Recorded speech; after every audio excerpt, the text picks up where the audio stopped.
하나님의 말씀은 요한계시록 6장 말씀입니다. 보좌에 앉으신 이에 대한 말씀이 4장에 나왔고, 그리고 그 보좌에 앉으신 이의 오른손에 들고 계신 두루마리, 이것을 받아든 어린 양에 대한 말씀이 5장에 나왔습니다. 자, 보좌를 공유하고 계신 하나님과 예수님. 자, 이제 예수님께서 그 두루마리를 받으셔서 봉인을 떼십니다.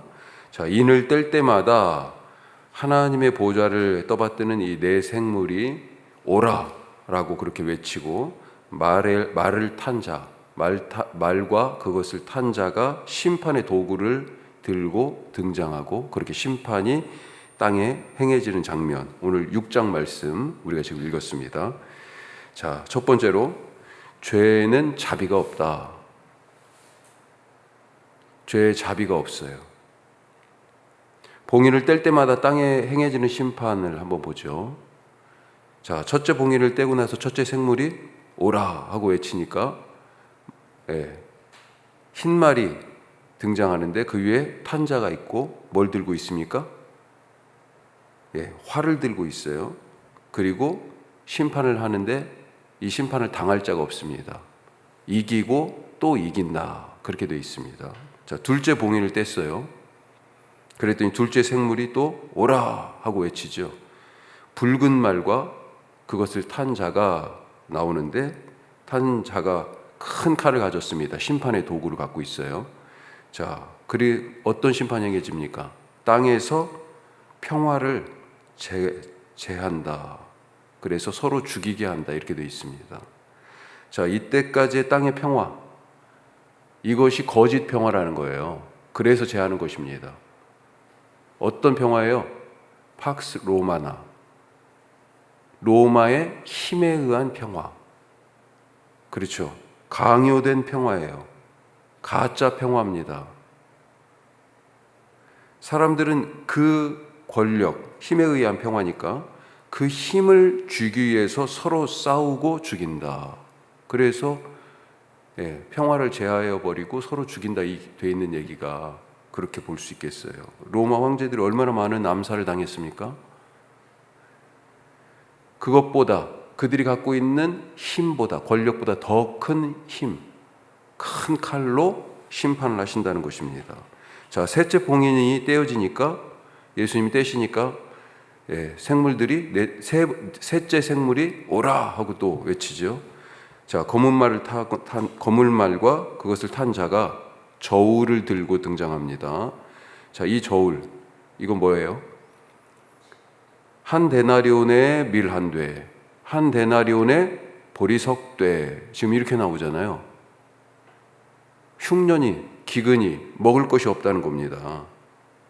그만큼 지금 이게 한 데나리온이니까 하루 품삯인데, 그거 가지고요 밀 한 되밖에 못 사요. 그러면 나머지 식구들이 하루 종일 이걸 가지고 먹을 수 있어요? 안 된다는 겁니다. 안 돼요. 굶어 죽게 생긴 거예요, 지금. 자, 넷째 봉인을 떼니까 넷째 생물이 오라 하고 청황색 말과 그것을 탄 자가 어떤 걸 들고 있어요, 이번에는? 사망과 음부. 음부는 죽은 자의 공간, 이렇게 생각하시면 됩니다. 지옥하고는 좀 다른 개념이라고 볼 수 있어요. 그리스어로는 하데스, 이렇게 얘기할 수 있겠는데, 자, 사망과 음부라는 칼을 들고, 무기를 들고, 심판의 도구를 들고 청황색 말을 탄 자가 등장해요. 자, 그래서 어떻게 됩니까? 흉년이, 지금 앞에 있는 얘기를 반복하고 있어요. 기근이, 사망이, 그 다음에 땅에 있는 짐승들이라고 표현되어 있는데, 이거 뭐 구체적으로 뭐다 이렇게 얘기하기는 힘들지만, 하여튼 이게, 그러니까 산에 있는 그 맹수들이 사람들을 공격하고 잡아먹잖아요. 그런 개념을 생각하시면 좋겠습니다. 자, 그렇게 해가지고 죽임을 당한다 하는 것입니다. 자, 넷째 봉인까지가 쭉 같이 이어지고, 다섯째, 여섯째는 조금 다른 심판이에요. 자, 이렇게 심판이 한 번으로 그치지 않는다는 겁니다. 뭐에 대한 심판이에요? 죄에 대한 심판. 죄에 대한 심판. 하나의 심판을 피했다고 안도할 수가 없어요. 하나가 지나가면 그 다음 게 또 따라옵니다. 하나를 피했으면 두 번째 걸리게 돼 있어요. 두 번째를 피했으면 세 번째 또. 밥할 때 쌀을 씻으시잖아요. 불순물들이 요즘은 그래도 깨끗하게 잘 도정이 돼가지고 나오지만 진짜 옛날에는 어땠습니까? 씻고 그래서 또 씻고 불순물들을 제거하기 위해서. 예전에는 조리질을 했었잖아요. 돌도 골라내고. 이게 뭐예요? 처음에 안 씻어지는 거, 두 번째 또 씻고, 세 번째 안 떠내려가는 거, 네 번째 또 그걸 발견해가지고, 심지어는 돌까지 다 걸러가지고 그런 거죠. 키로 키질하고 채로 치고, 이런 여러 가지 시험이 지금 심판이 지금 그런 거라는 겁니다. 죄의 자비가 없다는 얘기예요. 이렇듯 하나님의 심판은 철저합니다.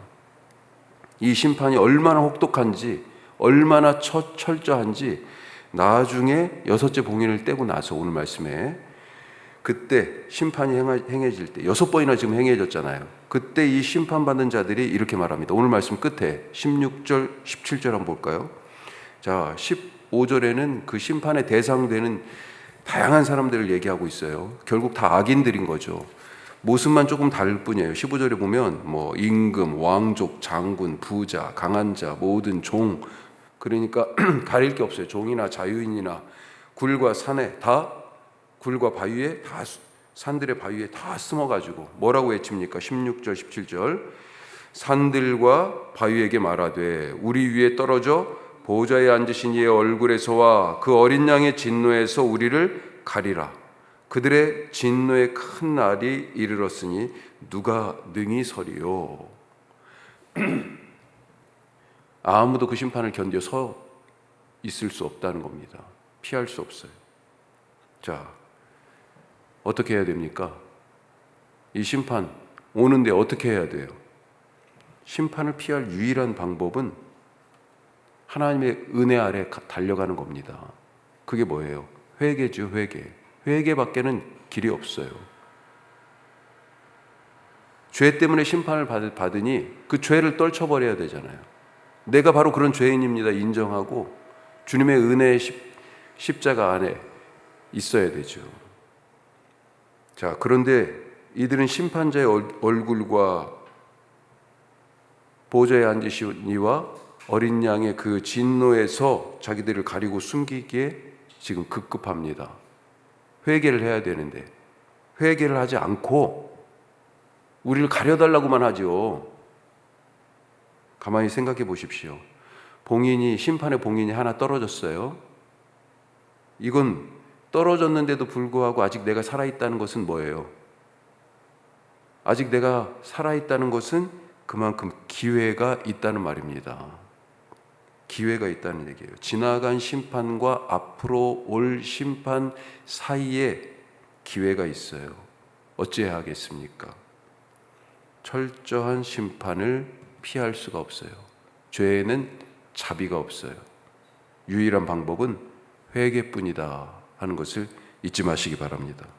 자, 두 번째로 그 심판 중에 그 철저한 자비 없는 심판 중에 보호하심이 있어요.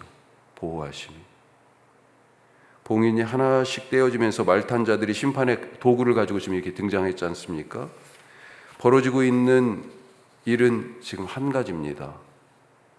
이걸 심판이라고도 얘기할 수 있어요. 그래서 누구에게는 심판입니까? 지금 벌어지고 있는 일이 이 말탄 자들이 말과 말탄 자들이 심판의 도구를 가지고 지금 해서 지금 땅에서 행해지고 있는 이 일을 악인들이 볼 때는 심판이에요.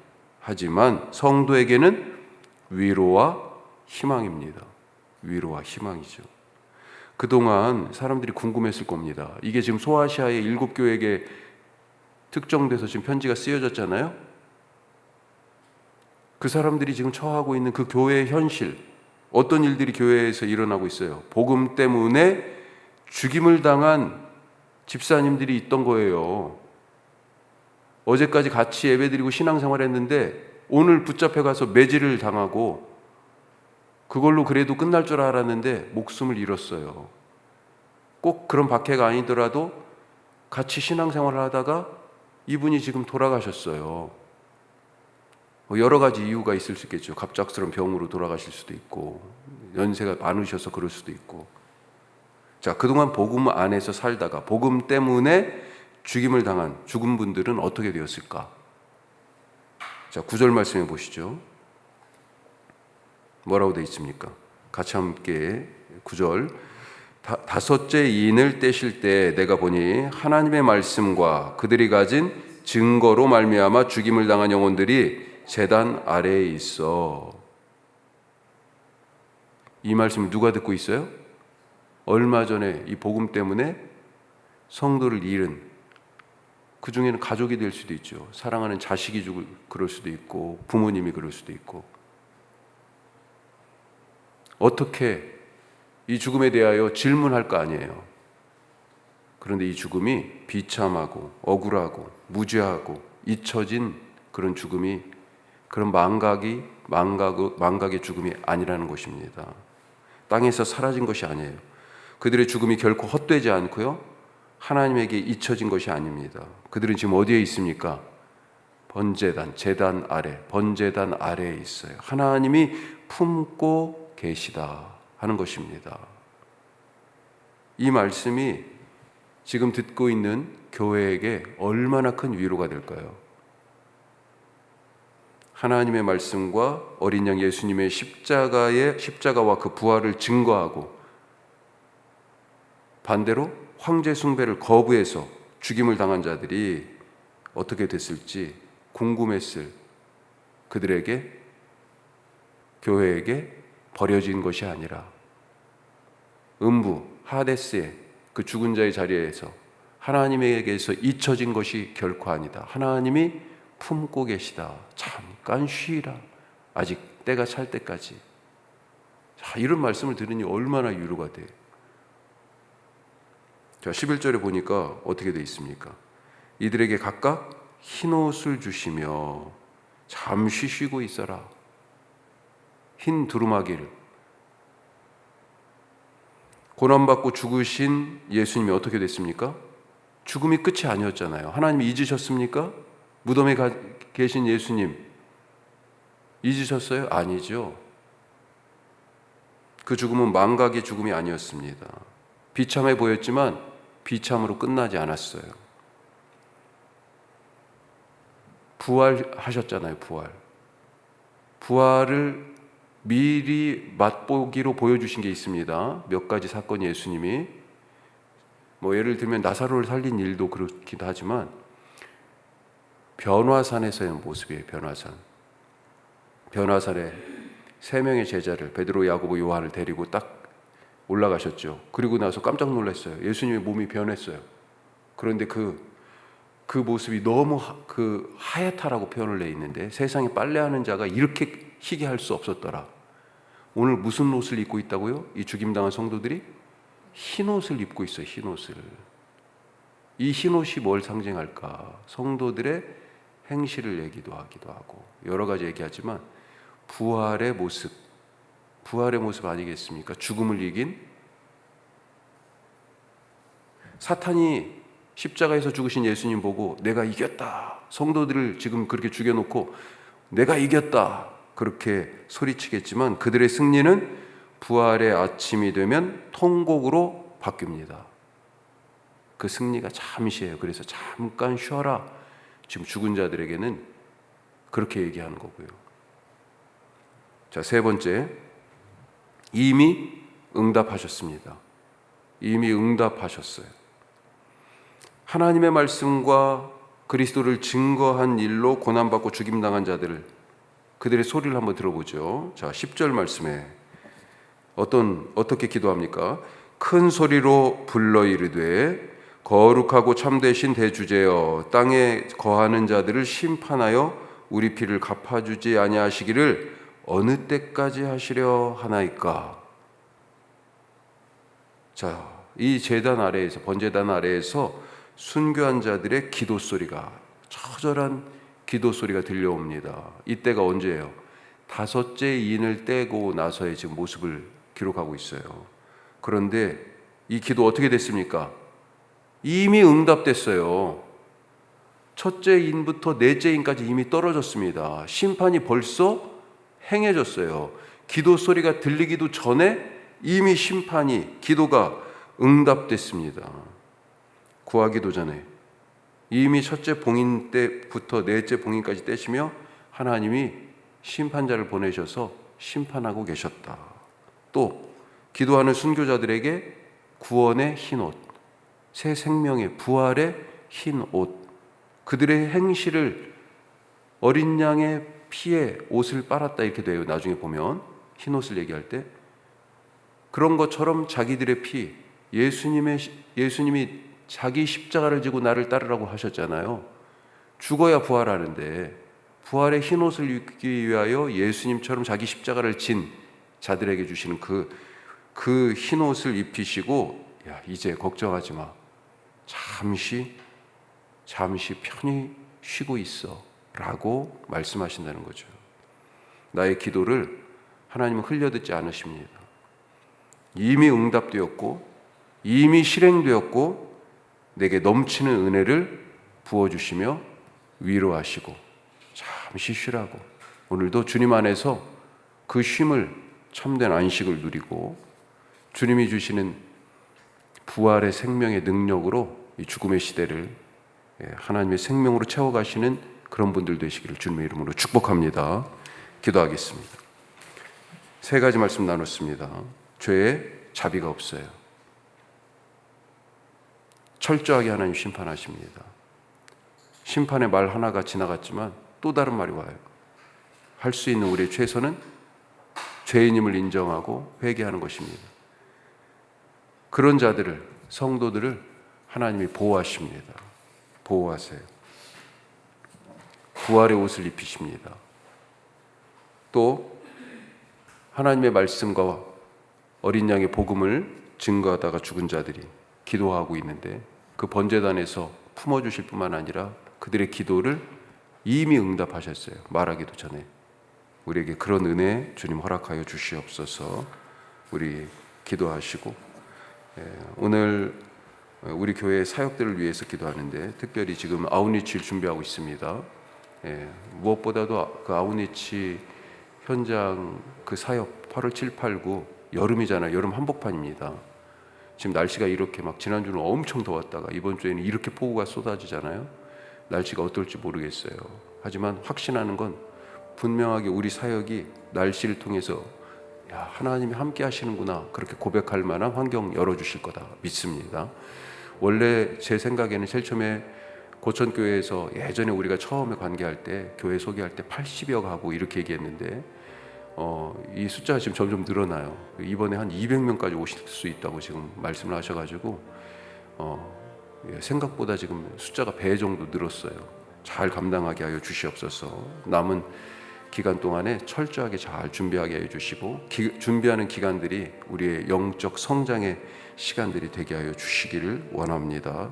기도하시고 우리 어린이부, 청소년부 기억하시고 기도하시기를 바랍니다.